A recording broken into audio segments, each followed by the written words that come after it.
I highly recommend all trainers go to rxfitnessequipment.com and check Tim out, those in the local area. But if you are looking for your home, please do not hesitate. He is the man. Thank you again, Tim. Thanks for your support and love. Hi guys, and welcome to the Mike Pincus Fitness Podcast. This is Justice of Train with Justice. I'm a Chicago trainer that has had the pleasure of being mentored by Mike. I am taking over his podcast today, so he is in the hot seat. I'm going to be asking him questions that I have for him, but also questions that I think other trainers would have for him if they were sitting in front of him. So, Mike, hello. Hello. Thank you for being you. Absolutely. I have a few questions for you, and I'm sure from there things will just start flowing. Okay. My first question is something that I have found that I sometimes struggle with, and that is the title trainer, personal trainer. Yes. I feel like especially today, I guess with any industry there are good and bad of any type of professional, but I feel like when you introduce yourself as a personal trainer, that can sometimes have just like, this is just another gym rat. This is just another trainer. Do you ever feel that, or is that something that I'm creating? No, you definitely are onto something there. And I mean, it goes back to when I decided that I wasn't going to go to college, and I told my dad that I was going to be a trainer, and he said, train what? Yeah.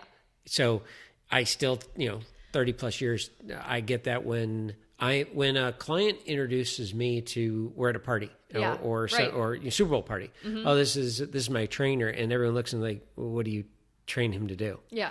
And then, it's getting better and better because people are hearing that. And rarely does someone say, this is my fitness trainer. Right. This is my personal fitness trainer. Right.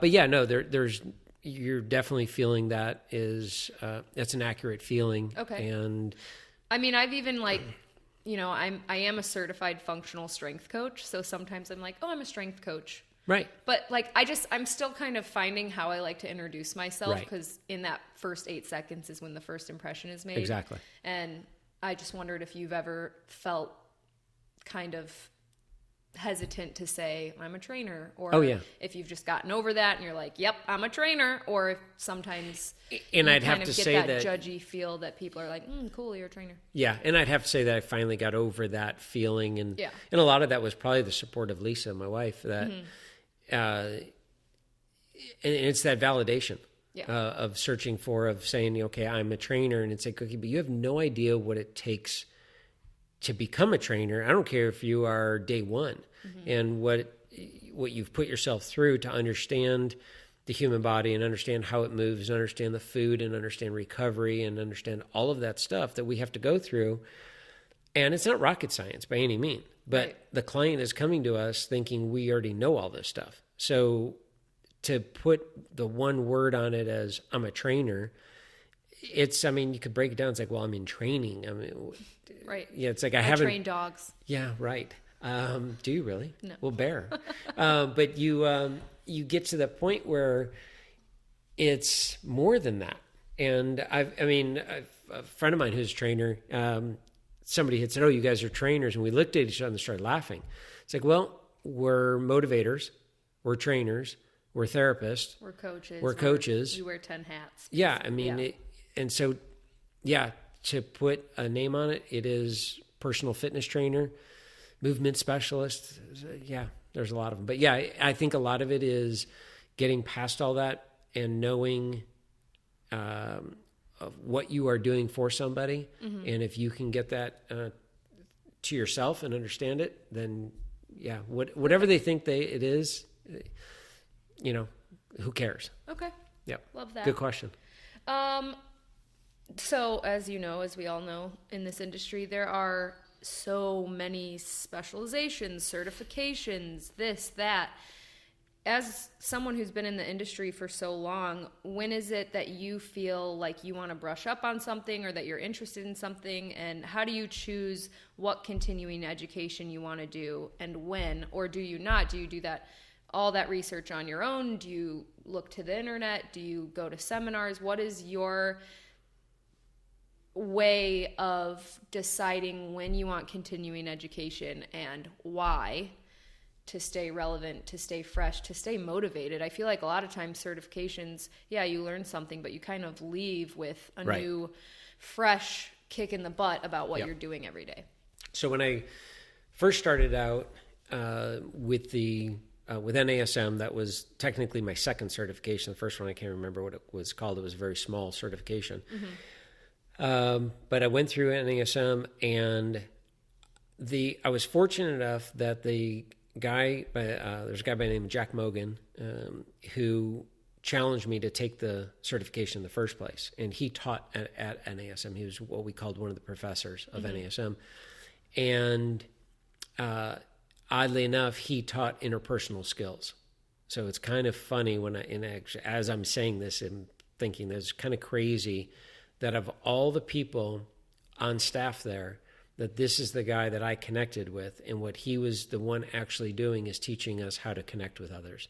So he wasn't the one doing recovery and movement specialist or anything. It was literally the interpersonal skills, the connection, the business side of things. So he took me through it, and I was like, great, I passed, I'm done. And he's like, oh, no, that you're just beginning. And he had said that at the time, NASM had every 3 years you had to recertify. And he said, you need to go every year. And he said, you don't have to take the test, but you need to go to a course every year. And the way they had it back then, in those days, you could sit in the back of the room, not have to pay anything except your own expenses to get there, but sit in the back of the room and listen and kind of help out wherever needed. And, if they need papers handed out, you'd be one of the trainers. And it was such a cool thing because here you've got these new trainers coming in, they're looking at you going, oh my God, you passed this? How hard is it? What are they going to ask you? And suddenly you feel like, oh yeah, I know where you've been. I know what you're about to go through. So it was this camaraderie. It was really cool. So I went, I'm going to guess for the first 15 years, I went every year to NASM. Okay. Now, I stayed within NASM's wheelhouse, and I just, anything that they put out, I was there, and I read all up on and everything, and mainly because they were on the cutting edge. From NASM, a lot of different certifications branched out of. People left and did their own things, or just even courses. So that's when I probably branched out, and I started going, I can remember back going to Perform Better seminars. And what I found with all of the seminars is you got 100 to 200 people in the room, all doing what you do. And it is so important to be with them and re-energize yourself and find out what kind of clients they're dealing with, what kind of clients this other person's dealing with, and what you want to work with, what you don't want to work with. And you start to look at that and go, okay, I definitely don't want to work with that type. Right. It's not my personality. But you walk away with a ton of information, but more than anything, that's how you stay relevant. And that's what really pushes you to... So finding certifications or seminars or talks that really have to do with your clientele. Yes. And how often would you say you do that? Every couple of years, once a month, whenever? Ideally for me, I would like people to go at least once a year. Okay. I would like people to go once a year to a large workshop certification, whether it be Idea Fitness World or something that's true, at least 2 days, preferably 4 days. Okay. That you can go and just let go of everything as far as your clients. You're not thinking about your clients. Submerge yourself completely into what you're into learning. It. Yeah. Okay. And you'll pick up new exercises. You'll pick up new ways to explain things. It keeps the fire and keeps it going. Yeah, and you don't even have to do certifications every 2 or 3 years. I mean, if your certification requires that, then yes. Right. But if you go to just seminars and you just start asking questions, that's going to be one of the best things for you. Okay. Thank you. That was cleared it up. Yep. So I haven't experienced this yet, and I don't know if you have, but I think about sometimes how my job is extremely physical. I'm on my feet all day. Yes. And sometimes I'm like, what if I broke a leg? Or like, what if I break my arm? Have you ever been injured and if so, how did you manage? Like, we have such a, again, physical job. We need our bodies. Right. We can't sit at a desk with a bum leg right. and get our job done. Correct. Have you ever been injured? And if so, how did that affect your training? Knock on wood. I would knock on wood, but Jonathan will yell at me for tapping on the table, so I'm not going to do that. Knock on wood, I have not been injured to the point of being out of work. Mm-hmm. I do recommend all trainers look into disability insurance for something. And my wife would tell them that you better have 3 months of income saved up in the bank, because you may need it one day. And that is really a challenge thing to do, but is highly recommended. Now, having said that, in 2000, we're trying to remember, but I think it was about 2001, I was diagnosed with Meniere's disease. And it's ringing in the ear and vertigo and a bunch of stuff that comes with it. And I ended up getting a really bad case of vertigo. And I couldn't get out of bed for a couple of days. And that, for me, was what's going to happen. Mm-hmm. Like, okay, I mean, I couldn't even get in a wheelchair. Like, if I had a broken leg, I would find a way to get to my clients and try to train them. I couldn't even get out of bed. I couldn't open my eyes. So there was that moment, and you go a little dark at that time of, okay, what's happening? And I was already established at this point. So I wasn't starting out new. It wasn't like, okay, well, I'll just go a different career path, do something on the internet. It wasn't that at all. I didn't do anything else. I didn't know how to do anything. Sales or something? Maybe. Probably more Craigslist. Right. But it was so important for me to hear from my clients, and it was amazing. I mean, I can remember Lisa texting them, Mike's not feeling well, he's got vertigo, and them responding, don't worry about us, we're fine, he's going to feel great, do you need anything? That's awesome. And she's telling me this, I'm like, really? You're kidding. And again, that was that connecting of, I'm there for them, but wow, are they there for me? Totally. Yeah. So I've had a couple bouts of the vertigo, and that's been the same thing. But other than that, the only other injury is I had a dog scratch my retina, and Common. It happens all the time. But we thought I was going blind. Oh my goodness. It was very bad, 24 hours. So your senses are fragile. Oh, big time. Yeah. Human body, I can ride a bicycle 50 miles an hour downhill. Fine. But my senses, no, don't mess with them. Could it be that you train functionally and eat well that you haven't gotten injured? I mean, accidents happen. You could slip on ice or whatever, but... We can't slip on ice in California, but that's true. Yeah, that that's doesn't true. happen. Nice try. But no, yes, it absolutely can be of how I take care of my body and how I train, and no question about it. Okay. When you started training, Instagram was not a thing. Dude, the internet wasn't a thing. The internet was not a thing. Email didn't exist. A toaster was not a thing. Okay, no, that's not true.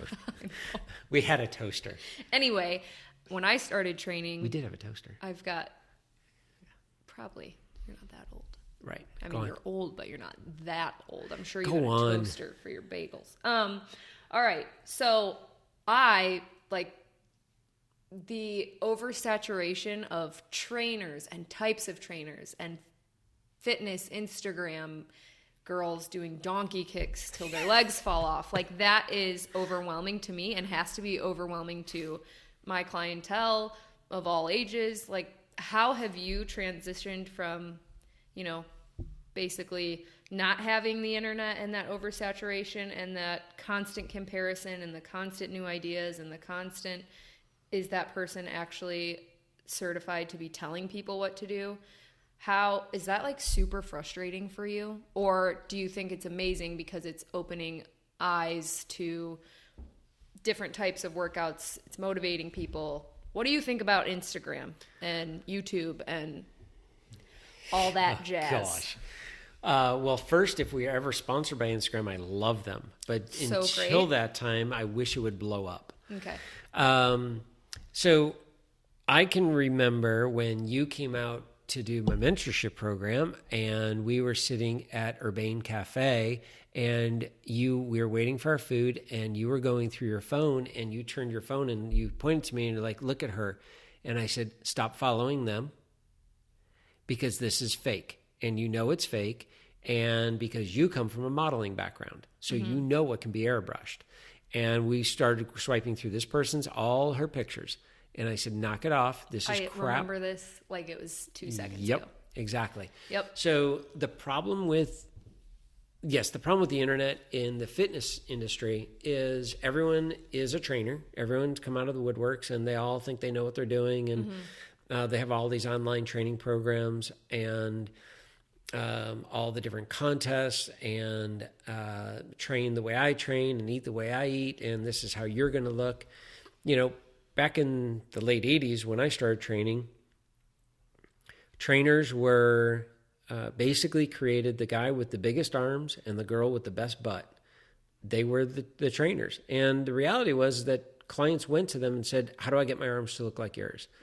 And he would say, all right, well, you could do an arm workout with me. I feel like that happens to some degree. And we'll piggyback off of this, and I'll ask you another question. But and that still happens to this day. The problem is that the trainers don't even understand how they got what they got. And whether it be genetics or consistency or genetics or airbrushing or great genetics. Did I say genetics? I could be wrong. So the problem with social media is now what I don't get from clients is not so much, why aren't we doing this move, or look at this cool move, or da-da-da. It's the nutrition. It is 100% the nutrition side of this diet and this diet. I read about this diet, or I heard about this diet. Yeah. And that's the fires I'm putting out all day. Okay. So for me, whole social media can go away, and it would be a very happy person. And did you ever see the movie Facebook?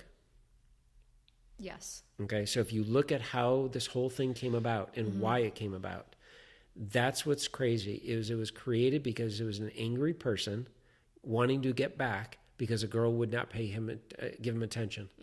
So my brother-in-law says he calls it fake book. And so everything that is put out there, it's fake. I shouldn't say that. Everyone wants you to see. I'm pretty real. You're very real. Everyone wants you to see their best side. But True, absolutely. It's a big therapy session. If we really wanted to make this authentic, let's put out there on the days that we really look like crap, or we're having a mental breakdown, because it happens to all of us. Majors it on your forehead. Exactly. Yeah. So that's my answer. I like that. Piggybacking off of that question, I feel like, and I don't want to bash bodybuilders or people that are super fit or have great genetics, but I have found, not so much anymore, but I have found when I first was starting out, I was like, I don't look the part. I wouldn't hire me. I'm like this skinny, like gangly, gorgeous, unbelievable. Like, are you crazy? Well, I came from experience in the modeling industry where like the goal was always to be. Were you on the cover of Vogue? Slender. National Geographic? Yeah, I was, yes. Actually, yeah. It's weird that you recognize me from that. Your goal was, slender and lean and whatever. And then I came into this industry where, like, you want to look fit. You want to look like you lift weight. You want to look like you practice what you preach. And it's frustrating sometimes because there are people that are very fit looking. Right. And they have terrible advice to give you. Yep. And there are people who you're like, oh, whoa, that guy is strong and very mobile, and I would not have guessed it if I saw him in this, supermarket. Yes, we want to look like we practice what we preach, yes. But do you ever feel frustrated that sometimes people are just more believable or more sought after because they look like Arnold Schwarzenegger? Or are you just over that at this point? No, I'm 5'6", maybe 5'7" on a good day, 155 pounds. And when we were talking on the phone, and this was before the world of the internet. Right. And I talked to them on the phone. They got my name from a referral, and I show up at their house, and they literally look me up and down and go, "Oh, I thought you were going to be bigger." And it's like, okay, like, what did you mean by that? Taller? I mean, 200-pound bodybuilder? Right. Trust me, I'd like to be. So yeah, all the time. And 30 plus years, I still get that. People looking at me going, "Oh, wait, you're a trainer?" Like, okay, wait a minute. Don't you have to be able to lift the weight that they lift? And don't you have to be able to do the things that they do? And say, okay, well, no, I'm not benching 350, maybe 305. Not really. So a lot of people, trainers probably at some point have felt like, oh, do I look the part? Oh, absolutely. Okay. Yeah. And no, there's no part you have to look, but yes, you better be in shape. Yeah. You don't want to be like curling donuts while your client's working out. There's nothing wrong with donuts, but while your client's working out, as long as they're looking the other way. But there are trainers that I know that do not look the part at all and happen to be a terrible trainer too, but they are very successful because they can sell ice to an Eskimo. Yeah. So, well, actually, now that I'm thinking of this, Mike Boyle, it's funny. I had the thought a few weeks ago, this like, do I look the part, blah, blah, blah. And then I got on Instagram and Mike Boyle had this blurb about he doesn't look the part and yet he can coach, because he's older and he's like, I can coach anyone to do anything. And which is true. He's an incredible trainer, but, and I was like, oh, okay. So even the most successful of trainers at some point have felt like that. Yeah, no question. Cool. Good question though. Thank you. Another question?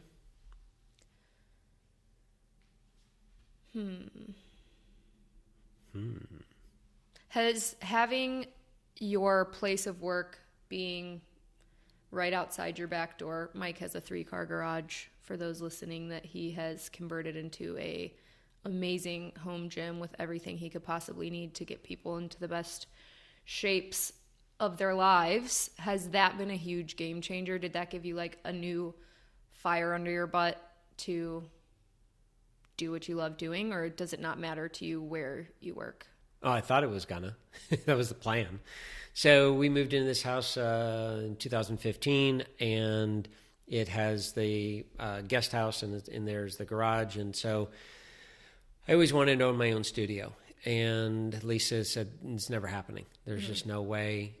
She's a numbers person. And for my need and for my business and how I want to run it, it just didn't make sense. It makes sense for other people, just not for me and for my goals. So I had gone to a certification course in Madison, Wisconsin in 2007, and it was the Monkey Bar Gym. And I got to see for the first time, I visualized what I would build. I always knew what I wanted, but I never saw it in person. And John Hines created the Monkey Bar Gym. I saw it in 2007 and just blown away. And I left there, was there for 5 days. I came home and I said, I'm building a gym. I don't care what you say. And we're going to have all these climbing stuff and it's going to be amazing. And she, of course, said, no, that's not happening. Keep trying. So 2015, we move into here and I built exactly what I wanted and put up all the fun stuff, all the functional stuff, and just all the climbing gear, and brought in anything and everything that I've ever wanted, and had all my clients over for a big housewarming party and opened up the garages, and they were like, oh my gosh, this is amazing. Now, this is almost 4 years ago, and so been at that time just under 30 years of training, and I've always been training clients in homes. They all look at it and they're like, this is amazing. And I say, yeah, this is what I built us. Isn't this great? We're all going to come here. And they said, nope, not happening. There's a shower here. I have everything I need. And they all said, no, you're still coming to me. And I still go to them. And they're spoiled in that that's what I've always done. And I've proven that you don't need a lot of equipment and you can, train in home. So that's what I've been known as, and I will continue to go as. So I do have a couple that said, this is cool. We'll do it every once in a while. We'll train here. So I would have to say I have 2 or 3 that do now come to me. Oh, I didn't realize that. Yeah. The you're plan. Still traveling a lot. Oh, yeah. Still in the car and up and down the freeway. And it's all I know, and it's great. I have had a couple clients back to back where they come to me and I'm like, whoa, I'm not even ready for you, because I've had for so many years, I train for an hour and then I have 15 minutes to drive to my next client. See, I'm kind of the opposite, so that's interesting. Yeah. I have to be ready for the next one. Yeah, so I have my downtime. I've got my food, I got my cooler, I can eat, I can, kind of decompress of what I just got done training this client. Now I'm on to the next client. What are we going to talk about? What are we going to do? What's the workout going to look like? Boom, boom. I get to their house. I have a preconceived notion of what we're going to do. And suddenly I get there and that's all through the window because they went golfing and they threw their back out. Mm-hmm. And so now we got to do some rehab type stuff. Whereas I've had clients come to me and I'm like, oh, this is going to be great. I'm going to be home for the afternoon. And I booked 3 people in a row. And I'm literally finishing one and the next one's walking in. I'm like, okay, what do I do now? Like, I'm not even really ready for you guys. And I have to completely shift gears fast. Mm-hmm. So I'm not used to it. Okay. So I'm, all these years later, I'm still learning. Okay. Okay, I have 2 more questions. Just 2? Have you ever had a embarrassing moment, or have you ever like laughed off or tried not to laugh at a client's embarrassing moment, like that sticks out where you're like, oh my gosh, that was embarrassing, I can't unsee that, or they'll never unsee that? Okay, not on the unseen, thank God, not that, but and Jonathan and I, Michelle, we were all talking about, after this many years of doing it, there's got to be funny moments, right? And tell me a couple. All right, so there's some classics. So the first one that comes to mind is I show up at a client's house, female client, and she answers the door, and the door is kind of just propped open, and she is kind of peeking behind the door, and she said, she's got full makeup on and everything. And she says, this is my hour, right? And I said, yeah. And she says, so anything I want in this hour? And I wanted to raise one eyebrow. I'm like, within reason. And everyone knows I'm a little gullible and a little naive and everything. And so and mind you, I can see she's in a bathrobe. And I'm literally pitting out going, oh my gosh, this is happening to me. Sexual harassment, this is well before Me Too movement, by the way. You're getting like spicy armpits. I'm like, oh my God. She opens the door and she hands me 2 leashes, dog leashes. She's like, I've got to go shopping in town. You got to take the dogs for a walk. And I just sat there. I'm like, okay, not what I thought was happening. And I'm a dog walker now? And I don't know why. I'm like, okay. And I grab the dog leashes. I take my gym bag. I throw it in the car. And I walk the dogs. And I texted Lisa and I said, get me a magnet for my car because now apparently I'm a dog walker. She's like, so she calls me. She's like, what? I said, I'm walking her dogs. She's like, you got to be kidding me. I'm like, no, I'm not kidding. Wait, so you really are a dog trainer, like we talked about earlier. Whoa. Came full circle. So yeah, I walked the dogs for an hour and got paid for that. Oh, it's yeah. Same woman. I showed up a year later, and at this point, she's in workout clothes, so I don't think anything of it. She, invites me in, and she's like, "Put your bag down." And I put my bag down, and you guys can't see, but put your hands out, kind of like if you're going to hold something. Mm-hmm. And so I put my hands out, and she pushes down on them, and I'm like, "Okay," and we can play a game like hot hands or whatever. She's like, "All right, this will work." And I said, "What are you talking about?" She's like, "Clear your day. We're going shopping. I need you to hold my bags." And I'm like, okay, we're not doing this. This is after the fact that I did the walking. She's like, no, I need to go shopping. It was Christmas time, holiday time, Hanukkah. And and there's never going to happen. And so clear your day. I'm paying you for your day. And this is what we're doing. I'm like, you're serious? She's like, yes, very serious. And so I sat there and started texting the rest of my clients. I said, got to cancel. And they're all like, is everything okay? I said, yes, I'll explain later. And yeah, went shopping with her and carried her bags and paid me for my day. And it's absolutely. I would have said, girl, get a shopping cart. Oh no, it was the companionship and everything. And what do you think of this? And had lunch and end up telling my clients the next day, like, there's no way. I'm like, I'm telling you, that's what I was doing. Wow. Yeah. See, those were good stories, but I was thinking more along the lines of when I was in your garage and I threw a medicine ball at a trampoline and it came back and hit me in the nose. 30 pounds, and my nose started gushing. Well, I don't know what you were... And then I was like, I want to be a trainer. You're my mentor. I just threw a ball at a trampoline, and now my nose is across the room. Okay, but first off, again, that trampoline is angled. I get it. You were standing in front of the trainer with a 30-pound medicine ball. Yeah. I was like, I'm going to do a ball slam. And you throw a ball against a trampoline that's angled. What did you think was going to happen? I thought I was going to catch it, not with my face, obviously. Unbelievable. Hey, that my was nose the greatest. Didn't break, and I'm No, but I remember walking back there going, today. You have a bloody nose. I'm like, how? You were out here 5 minutes. I threw a medicine ball at the trampoline. So embarrassing. Okay, so real quick, your end goal or something you really want to do for the people listening that might not know, eventually you want to be in front of people speaking. Tell us a little bit about that. Yes. So this whole thing came about of envisioning the ability to speak after so many years as a trainer, hearing different stories from clients, hearing different problems that clients have had, and finding that there's a big common thread with all the clients and what they're up against.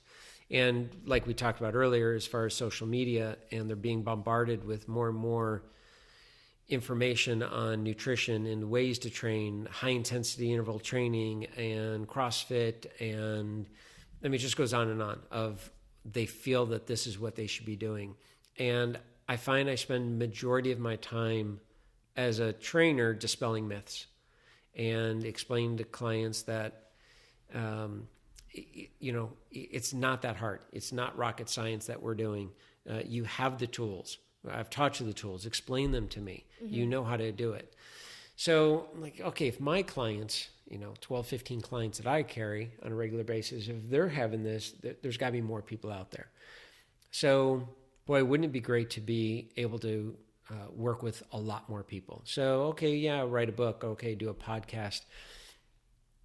And those are all great, and that's what we're working on. But for me, I have this burning desire within me to connect with people and to be able to see the light bulb go on. And why are you laughing, child? And to see the light bulb go on and it's exactly what you talked about is, when you start working with a client that they're she got the giggles. I got the giggles, and it's like when you're in class and you're not allowed to laugh, so you just start laughing, and then it just even more is harder to suppress. That's okay. Sorry, continue. That's okay. I'm going to continue. So, that when you are working with the client and that client starts questioning if they have their ability, you want to just get that out. Just let it out. It's okay. Oh. Dork. Mine.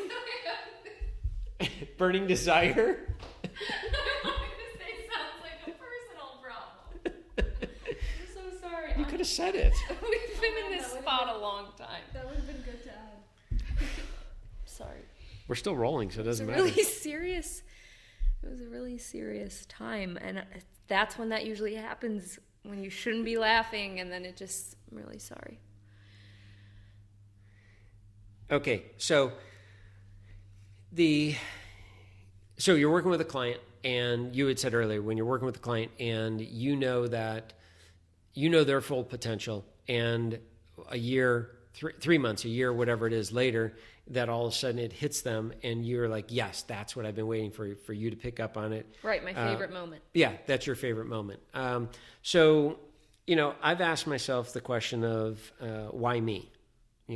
Why do I have this interest in doing what I do for so many years? But why do I have this interest to being, and I can visualize being up on a stage with 10, 20, 30,000 people, and me speaking to them about fitness and what it's done for me. So fitness gave me my life. And it, the mind, the body, the soul, spirit, all of that, it wasn't just the physical aspect of it, but it really gave me my purpose in life. And I have found, and starting to find out 30 plus years later, through the help of one of my closest best friends, just the other day, actually, it kind of hit us both, I was chosen, fitness saved my life, and I was chosen to save other people's lives through fitness. And so that is my desire, to be able to see it firsthand. And it's kind of like when you ask an actor, they can go Broadway, they can go big screen. And the actors that are doing it I'm both very happy with what they're doing, but the actors that are doing Broadway get that instant satisfaction, instant gratification of knowing that they either said something funny or something very emotional. Mm-hmm. They get that instant feedback from the audience, and that's what is driving me, and it's cool. That's my energy. So I didn't even think of it that way. That's really cool. And that is when we're working with clients, when trainers say, "Why don't you do an online program?" Mm-hmm. Back in the day, why don't you make a video, a VHS video? Do you know what VHS is? Yeah. Okay. Why don't you make Jane Fonda type? Exactly. Why don't you make a video? And my whole thing was back then is I can't connect with the person. I have no idea if they're doing it right. That's a whole different side of it. Mm-hmm. Was there form correctly and all that stuff? But I literally have no idea if they're understanding why we're doing this. So to just put a DVD in or to watch a video and have no feedback from it, that doesn't interest me. So, awesome. Yep. I hope to be in the audience someday. You will be front and center, if not on the stage with me. Ooh. How cool. Hopefully I don't have a laughing attack. That would be embarrassing in front of, I guarantee you'll have it. People, of course. All right. Well, Mike, thank you for being on your own podcast. Crazy, right? It was a pleasure asking you questions that I have on behalf of other trainers that are listening or aspiring trainers. Reach out to Mike. He is one of the best people you can possibly connect with if you have questions about this industry, if you are nervous about something, if you had an experience you want to talk to someone about, if you don't know how to get yourself business, anything you can think of, he has an answer for. Reach out to him, listen to this podcast, share it with your trainer friends, share it with your grandma if she's getting into fitness, share it with whoever. He's been a huge tool in my success so far, and he just explained that he hopes to do that for so many other people. So thanks, Mikey, for being in the hot seat. Absolutely. You called me a tool. You are a tool. Thanks. Well, whatever. You're a tool, but you're also a tool. You know what I'm saying? Right. And don't forget, you guys can find us on iTunes, Stitcher, Google Play, and maybe one day, YouTube. Right. Rate us, give us a thumbs up, share us with your friends, and keep listening. Thanks, guys. Health is wealth.